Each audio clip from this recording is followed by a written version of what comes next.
안녕하십니까, 성광입니다. 이 시간에는 그 마왕이 공격한 내용에 대한 하나하나의 부분을 같이 풀어보도록 하겠습니다.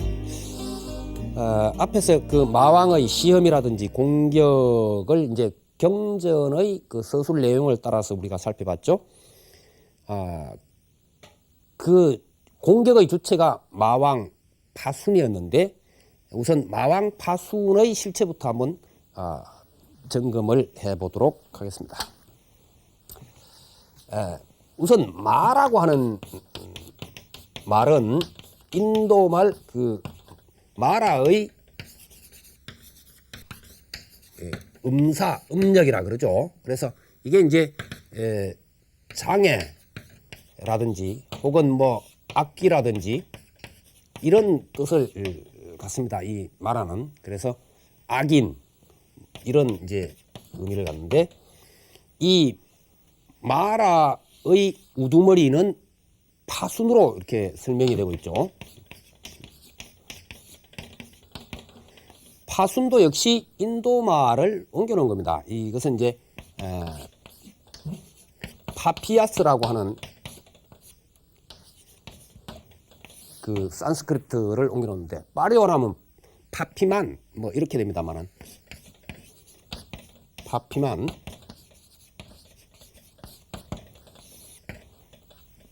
이 파피아스를 이제 파순 이렇게 이제 했습니다. 그런데 이 마왕 파순은 그 주처가 머무는 곳이 어디냐?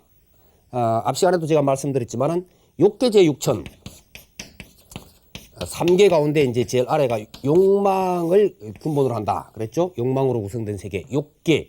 욕계는 하늘이 욕계 가운데도 이제 하늘이 6개가 있다 그랬죠. 그래서 욕계 가운데 가장 높은 것이 제6천, 욕계 6천인데, 제6천이 이 타화자재천이라고 하는 하늘입니다. 이 타화자재천을 말 그대로 보면은 다른 사람의 기쁨을 바로 나의 기쁨으로 만들 수 있다. 이제 이런 의미를 갖습니다. 그러니까 우리가 마왕 파순이라 할 때 그것은 무시무시한, 말하자면 괴물 같은 존재 이렇게 이제 보통 생각하지만은, 마왕 파순은 인간보다도 더 복락이 높다고 하는 천상세계 가운데서도 이제 욕망의 가장 윗자리, 그 욕계 제6천 타화자재천의 왕이다. 이것이 참 그 묘한 상징이 되겠죠. 왜 그 악마는 어둡고, 보통 어둡고 뭐 험상궂고 막 이상한 세계에 머무는 걸로 되어 있는데, 불교에서 마왕 파수는 바로 복을 많이 지어서 간다고 하는 이 천상세계, 이 욕망의 제일 윗하늘인 제6천 타화자재천, 이것은 엄청난 힘을 가지고 있어서 다른 사람이 즐거운 것을 곧 자기 것으로 해버릴 수 있는 그러한 하늘입니다. 바로 이 천신이 마왕 파순이 되어 있다는 거예요. 다시 말해서 불법을 장애하는 주체가 되어 있다는 겁니다. 이 부분을 가만히 보면은 욕망의 최고 자리다, 그리고 뭔가 마음대로 할 수 있는 자리다, 그러면은 얼핏 우리가 이 지구상에서 생각해 보면은 절대 권력을 가진 제왕쯤으로 상상을 해봐도 좋겠습니다. 그 경전 해석대로라면은 이 마왕 세력은 엄청난 것이죠. 그래서 이제 불법이 약해질 때, 이때 이제 마왕의 세력은 가장 커지는 걸로 되어 있습니다. 그리고 불법이 강성해지면은 수많은 이들이 지혜롭게 되고 막 이렇게 되면은 이 마왕의 세력은 엄청나게 약해져 버리는, 이제 이와 같은 어떤 그 특징을 갖고 있는데, 사람들이 지혜로부터 가장 멀어질 때가 언제가 되겠습니까? 사람들이 지혜로부터 가장 멀어질 때, 이건 아마도 갖가지 권력이라든지 재력이라든지 혹은 명예를 한 손에 쥐었을 때가 아닌가, 이렇게 생각이 됩니다. 마음대로 휘두를 수 있는 것, 자기 마음대로 할 수 있을 때, 이럴 때 사람은 굳이 수행해 가면서 그 자리에 가려고 깨달음의 자리에 나아가려 한다거나 뭐 이런 필요가 없죠. 자기 그냥 마음 내킨 대로 할 수 있는 거니까 언제든지 그냥 감정대로 해도 되고, 그래서 뭐 옛 제왕들 보면 그런 일들이 들어 보이죠. 그래서 이럴 때 이제 가장 사실은 지혜로부터 멀어지는 것이 아니냐 이렇게 생각이 되집니다.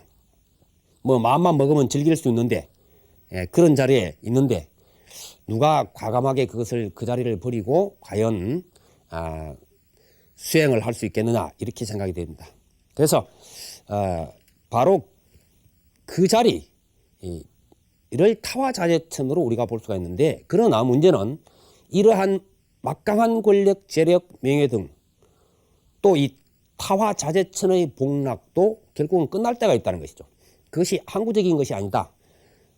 언젠가 그 복을 지어서 타화자재천에 갔지만은 그 복락이 다 하면은 결국 사막도로 떨어지는 자리다 이런 것이죠.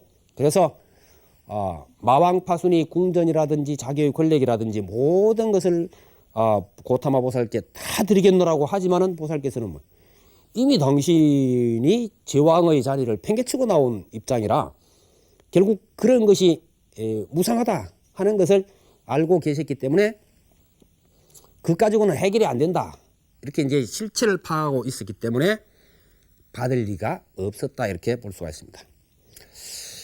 그런데 여기서 우리가 이제 의심을 가져봐야 되는데, 그 경전의 내용은 우리가 어떤 의심을 가지고 바라보는 것이 참 중요합니다. 왜? 라고 하는 그 의심을 항상 갖지 않으면은 실체를 파악하기 어렵죠. 왜 그러면 고타마께서는 스스로 이 마왕파순에게 자기가 성불 직전에 도달했음을 알리게 되는가? 분명히 스스로 알린 것이죠. 감추었는데 마왕파순이 알고 달려온 게 아닙니다. 당신이 미감백호상으로 강명을 놓고 상징적인 것들을 타화자재천으로 보냄으로 해서 마왕이 놀래가지고 지금 방해하러 내려오는 그런 입장이 되어집니다. 그리고 이 마왕파수는 반드시 항복받아야만 대각을 이루는 것이다. 이렇게 지금 단정을 짓고 계신 것이죠. 그리고 그 항복받아야 할 이유로서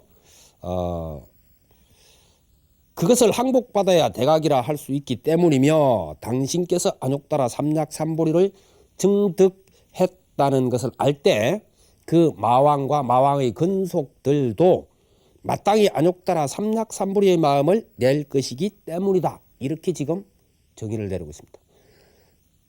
다시 말해서 마왕의 근속들은 언제까지나 도를 장애하는 요인으로서만 존재하는 것이 아니라 누군가 선지식을 만나면은 곧 발심할 수 있는 존재로서 지금 여기 설정되고 있다는데 우리가 이제 유의를 해야 됩니다.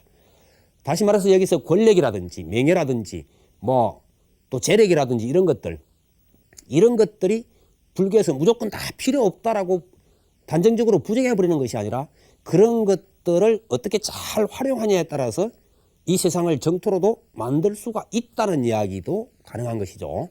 그래서 그러한 입장을 우선 여기서 생각해 봐야 되고, 그 다음에 또 이제 그 고타마 보살께서 고행을 포기할 때 스스로 생각한 것이 있습니다. 그것이 무엇이냐 하면은 12세 때에 농경제 때 당신이 그 잠부나무 아래에서 선정에 들었던 때를 기억해내시고 바로 그것이 바르다라고 생각하시고 고행을 버리셨던 거죠.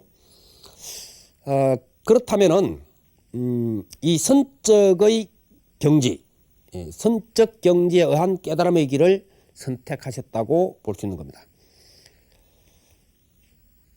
그런데 이제 막상 보리수 아래에서는 이 선정을 닦아하는 선적 경지는 뒤에 나오고 바로 마왕과 부딪히는 이런 대목이 나오고 있다, 이런 이야기죠. 그리고 스스로가 그 마왕 파순의 도전을 끌어들인 그런 입장이 되어 있습니다. 자, 여기에서 우리가 이제 한번 정리를 해봐야 되는데, 고타마께서는 출가하신 목적을 살펴보면은 생사윤회로부터의 해탈이다, 이렇게 이제 계속 말씀드렸죠. 그렇다면은 이 생사윤회의 해탈이라고 하는 것은 지금까지 닦아온 당신이 갖가지 필사적인 노력에도 불구하고 그것은 되지 않았던 것이다. 왜 그랬을까? 그것은 생사윤회의 원인에 대한 분석이 제대로 되어 있지 않았다고 보아지는 겁니다. 막 적어도 경전의 내용상으로 보면 철저한 분석이 그때까지는 없었다 이렇게 볼 수 있습니다. 오히려 뭐 그 생사윤회라고 하는 것을 설정해 두고 그것을 피해가는 방법을 자꾸 찾았다. 그래서 요가행이라든지 아니면 고행이라든지 이런 것을 통해서 그 자리에서 벗어나는 피해가는 입장이지 정면 돌파를 하지 않았다는 이야기죠. 그 12세 때 최초로 선정에 잠겼던 때를 생각해 보면은 생사윤회가 왜 일어나는가 하는 문제에 집중하고 있었던 것을 알 수가 있습니다. 그렇다면 보리수 아래에서 다시 이 문제로 돌아왔다고 보면 되겠죠. 왜 생사윤회를 하는가? 우리는 왜 이 끊임없이 생사의 세계에 고통의 소리받기를 우리는 벗어날 수 없는 것인가 하는 부분입니다. 이 원인 규명을 바로 마왕파순을 등장시킴으로 해서 설명하고 있다고 보면 되겠습니다. 생사윤회의 원인은 결국 마음대로 자기 것으로 만들고 싶은 욕망의 덩어리인 파순인 셈이 된다 이런 이야기입니다. 그래서 이것을 마땅히 항복받아야만 큰 깨달음, 대각에 이를 수 있다고 할 수 있는 것이며 또 이 욕망의 덩어리라 하는 것은 한 생각을 돌이키면은 바로 고타마 보살님의 성부를 보면서 발심을 할 수 있는 것으로 얘기되고 있는 대전환도 이루어진다는 것이죠. 우리는 사실 욕망 때문에 스스로 생사윤회를 자초하지만은 그러나 이 욕망을 성불에 이르고자 하는 쪽으로 다시 말해서 수행 쪽으로 전환을 시킨다면은 그것은 마땅히 발심 쪽으로 나아갈 수가 있다는 이야기가 되겠습니다. 그래서 이것을 설명하는 것이 불본 행직경에서 파순의 아들들이 정반대의 성향을 가진 두 무리로 설정되어 있다고 하는 그 점에 우리가 이제 유의를 해야 된다는 겁니다.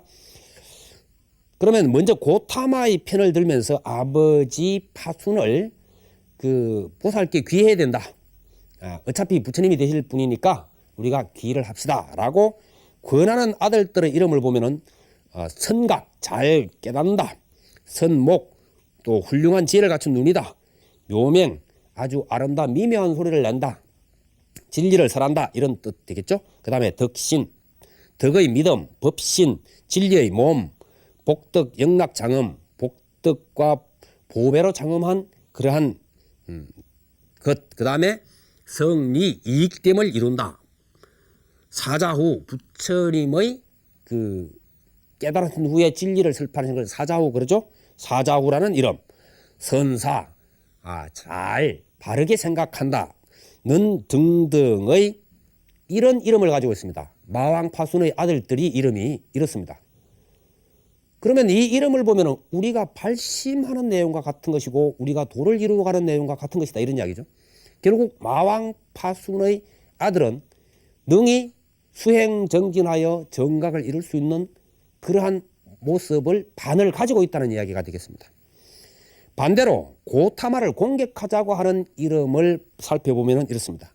악구, 아주 험담을 해 가는 것, 그 다음에 백투, 갖가지로 투쟁하는 것, 그 다음에 어미, 위험을 나타내 보이라고 하는 것, 그 다음에 보원, 원수를 갚으려고 하는 것, 구과실, 그릇된 쪽을 자꾸 쫓아가는 것, 불회, 잘못을 돌이켜보지 않는 것, 그 다음에 항작죄, 항상 죄를 지어가는 것, 그 다음에 탐희, 무엇을 탐내는 쪽으로 자꾸 가는 것, 그 다음에 첩질, 뭘 성질 급하게 서두는 것, 악사, 그릇되게 생각하는 것, 뭐 이런 등등의 이름을 가지고 있습니다. 그렇다면 이것은 결국 우리가 수행을 해감에 있어서 방해가 되는 나쁜 요건들을 지금 들고 있는 것이죠. 이렇게 가면은 절대로 우리는 바른 지혜에 도달할 수도 없고 해탈할 수도 없는 것이죠. 그래서 이것을 반반으로 나누어서 설정해 두고 있다. 다시 말해서 세상의 모든 것에는 정진으로 돌이키면은 그것이 해탈로 나아가지만은 반대쪽으로 가버리면은 이것은 생사윤회 쪽으로 간다는 이야기입니다. 무언가가 처음부터 딱 정해져 있는 것이 아니라 어떤 방향으로 나아가느냐 하는 부분.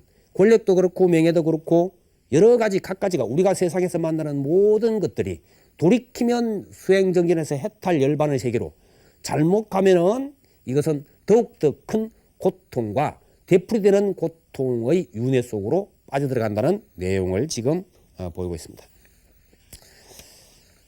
그 다음에 마왕 파순을 따라서 고타마를 공격했다고 하는 악마의 군대를 그 원어와 해석을 살펴봄으로 해서 좀 더 명확하게 알 수가 있겠는데, 우선 그 군대 이름을 보면은 카마, 욕망이라는 뜻입니다. 아라티, 혐오, 그 다음에 구피파사, 기갈, 뭐 욕망이 자꾸 목마르고 하는 거죠. 탕하, 가래, 불타는 애욕, 이렇게 이제 볼 수 있겠습니다. 그 다음에 티나밌다, 나태, 게으른 것. 그 다음에 비르, 공포심, 비치키차, 의혹, 의심, 마카탐바, 위선, 고집, 이런 이름을 가지고 있습니다. 이게 이제 마왕파순의 군대 이름입니다. 그런데 이런 용어들을 불교를 공부하신 분들은 그거 번뇌를 분류할 때 전문적으로 번뇌를 분류하면 굉장히 많은 그 분류가 되거든요. 그 속에 전부 다 들어있는 용어들이다, 이렇게 금방 알 수가 있습니다. 다시 말해서 마왕파순의 군대 이름은 우리가 번뇌로 분류하고 있는 모든 것들이 결국 마왕파순의 군대 이름으로 들어와 있다는 이야기입니다. 그러면 마왕파순의 군대는 결국 우리가 깨달음을 장애하는 그런 번뇌들, 우리 스스로가 일으키고 있는 번뇌들이다, 이렇게 이제 볼 수가 있는 것이죠. 그래서 이러한 것들은 어떤 모습으로 우리에게 다가와서 수행을 방해하고 유혹하며 좌절을 시켜 가느냐 하는 부분, 이 부분에 대해서 다음 시간에는 그쪽의 그 방향에서 한번 다시 살펴드리도록 하겠습니다. 여러분 성불하십시오.